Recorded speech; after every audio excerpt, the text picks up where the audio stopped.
और साथियों, जब हम आतंकवाद के खतरे से मुक्त होंगे तभी हम पूरी दुनिया में सही मायनों में शांति और प्रगति के साथ साथ समृद्धि के लक्ष्य की तरफ बढ़ सकेंगे। यह सब तो पाकिस्तान की आम जनता भी चाहती है, मगर वहां के हुक्मरानों ने पाकिस्तान को तबाही के रास्ते पर डाल रखा है। साथियों, कोई भी इंसान अपनी जड़ों को उजाड़ना नहीं चाहता है, लेकिन चूंकि उनके पास कोई क्लियर डायरेक्शन नहीं है, स्पष्ट दिशा नहीं है, कोई रोड मैप नहीं है, इसलिए पाकिस्तान में आतंकवाद स्वाभाविक रूप से एक धंधा बन चुका है। पाकिस्तान की कहानी ऐसी ही है और हमेशा किसी न किसी बाहरी शक्ति के दबाव में आता रहता है। और आज पाकिस्तान की पीठ पर एक नहीं अनेक बैताल बैठे हुए हैं। पाकिस्तान की पीठ पर एक नहीं अनेक बैताल बैठे हुए हैं जो उसे प्रगति की राह पर जाने ही नहीं दे रहे हैं।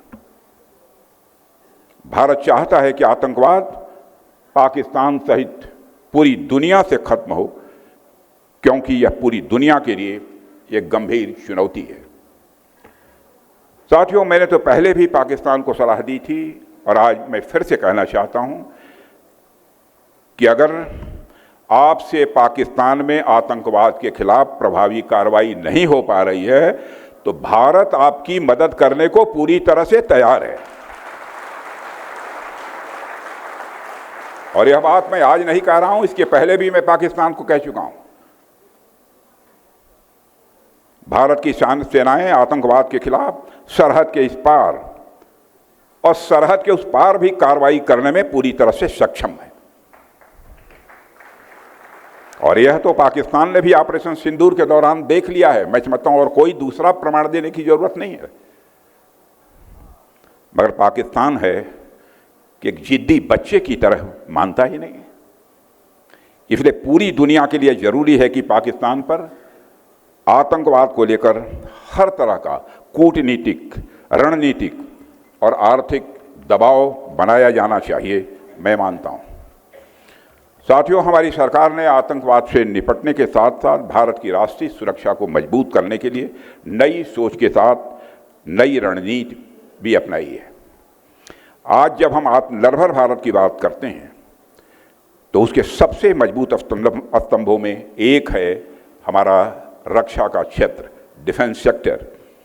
और जब कोई राष्ट्र अपने सुरक्षा उपकरण, अपने हथियार, अपने लड़ाकू विमान और मिसाइलें खुद बनाना शुरू कर दे तो वह न केवल खुद पर विश्वास करना सीखता है, बल्कि दुनिया को भी यह संदेश देता है कि अब हम आत्मनिर्भर हैं, सक्षम हैं और हम किसी के मोहताज नहीं हैं।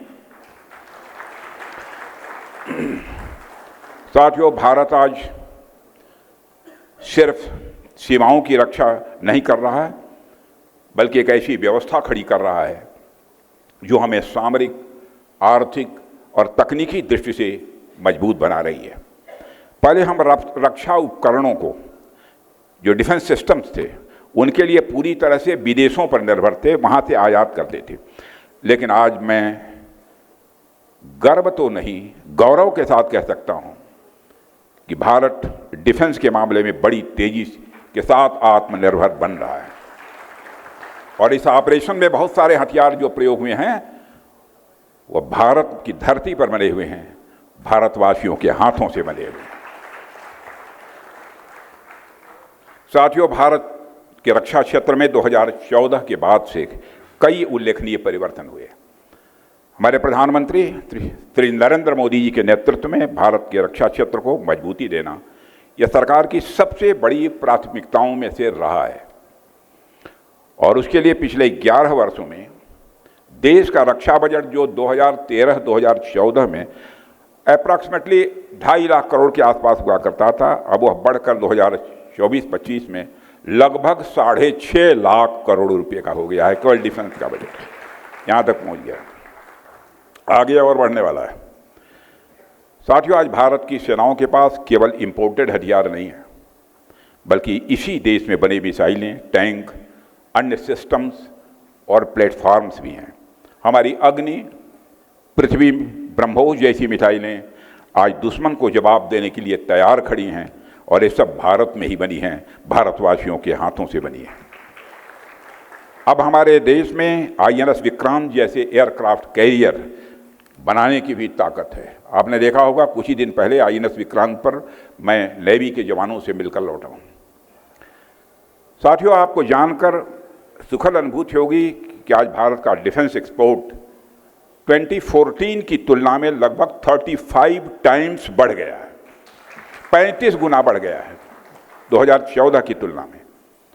और 2013-2014 में भारत से होने वाला डिफेंस एक्सपोर्ट जानते हैं कितना था? 686 करोड़, 686 करोड़। आज वह बढ़कर मोर देन 24,000 करोड़ तक पहुंच गया है। करीब 100 देशों को हमारे देश से बने हुए डिफेंस प्रोडक्ट्स एक्सपोर्ट किए जाते हैं। हमारा यह लक्ष्य है कि इस साल हमारा डिफेंस एक्सपोर्ट 30,000 करोड़ रुपए और 2029 आते आते यानी मोदी जी का यह तीसरा कार्यकाल समाप्त होते होते वह 50,000 करोड़ तक का एक्सपोर्ट पहुंच जाए। मुझे पूरा विश्वास है कि हम इस लक्ष्य को निश्चित रूप से प्राप्त करेंगे। साथियों, रक्षा औद्योगिक क्षेत्र में आत्मनिर्भरता को बढ़ावा देने के लिए हमारी आर्म्ड फोर्सेज द्वारा 5 पॉजिटिव इंडिजिनाइजेशन लिस्ट जारी की गई है। इंडिजिनाइजेशन लिस्ट है क्या, मैं आपको बतलाना चाहता हूँ। इंडिजिनाइजेशन लिस्ट का मतलब ये है, हमने ऐसे आइटम्स आइडेंटिफाई कर लिए हैं जो विदेशों में बनते थे, विदेशों से हम इंपोर्ट करते थे। अब हम लोगों ने फैसला कर लिया है, एक पॉजिटिव इंडिजिनाइजेशन लिस्ट बना ली है। चाहे जो भी हो, जैसे भी हो, इन सब सामानों को हम किसी भी सूरत में दुनिया के दूसरे देश से आयात नहीं करेंगे। इन सारे आइटम्स को भारत में बनाएंगे, भारतवासियों के हाथों बनाएंगे और अपने देश की फैक्ट्रियों में बनाएंगे। इनमें शामिल डिफेंस इक्विपमेंट, वेपन सिस्टम और प्लेटफॉर्म्स की कुल संख्या 509 है। 509 ऐसे आइटम्स की हम लोगों ने पॉजिटिव इंडिजिनाइजेशन लिस्ट में डाला है कि भारत में बनेंगे, भारतवासियों के हाथों से बनेंगे। इनका प्रोडक्शन अनिवार्य रूप से भारत की धरती पर ही होगा। चाहे जो कुछ भी होगा, हम दुनिया के दूसरे देशों से नहीं लेंगे, यह संकल्प है हमारा।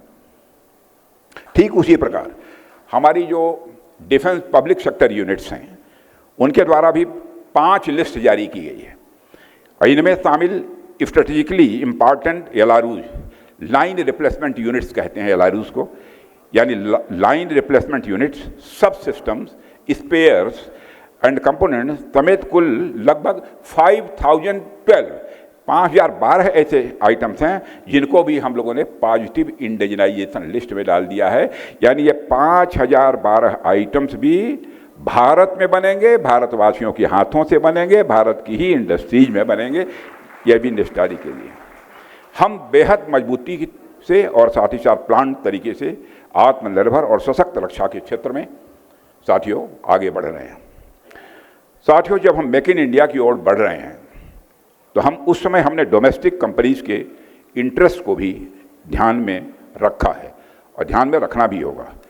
इसलिए सरकार ने डिफेंस कैपिटल प्रोक्योरमेंट करने के लिए रक्षा बजट का 75% यानी जितना हमारा टोटल बजट है सामान खरीदने के लिए, प्रोक्योरमेंट के लिए, यह तय कर लिया है। उसका 75% सामान हमारी डोमेस्टिक कंपनी जो होंगी हम उन्हीं से खरीदेंगे और किसी दूसरे से नहीं खरीदेंगे। इतना फर्म कन्विक्शन के साथ डिसीजन मैं समझता हूं कि भारत के इतिहास क्या, दुनिया के इतिहास में पहली बार किसी गवर्नमेंट ने लिया होगा। यह डोमेस्टिक कंपनीज को प्रमोट करने की दिशा में मैं समझता हूं कि बहुत ही महत्वपूर्ण हमारी सरकार का प्रयास है।